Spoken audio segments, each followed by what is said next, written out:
It is not that easy to become a yoga instructor, but with proper training and discipline, you can master the art enough to be able to teach others. It does require patience.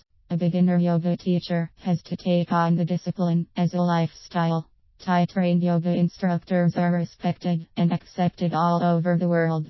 The first thing you need to succeed in becoming a yoga instructor is a deep love for yoga. It cannot just be a source of income. It has to be your passion.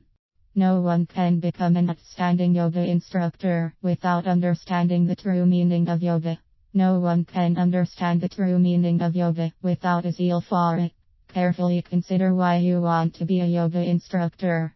Teachers who are driven by their love for yoga are easily identified. You can discern it in the way they communicate with their students and in their enthusiasm and dedication. Here are some of the things you need to do.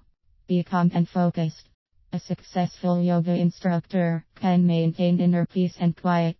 This requires less idle chatter with students. A calm and focused instructor can better communicate with his students. Too much talk messes with the student's ability to concentrate. Instructions should not have to be repeated over and over.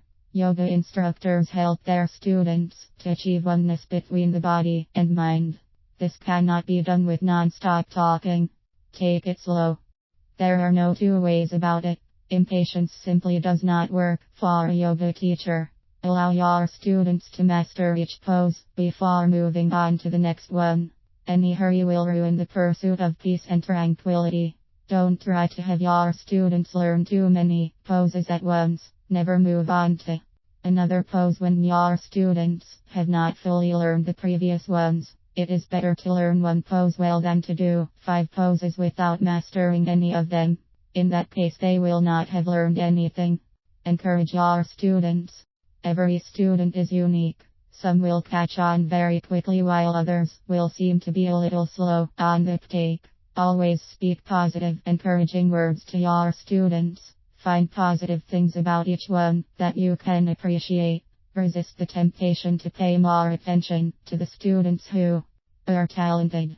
Don't pay too much attention to the student that is gifted, and don't pay too little attention to the student that is challenged. Develop a light-hearted approach to your students. Rigid expectations on students may lead to discouragement. Let your students enjoy themselves whether they are fast learners or slow learners.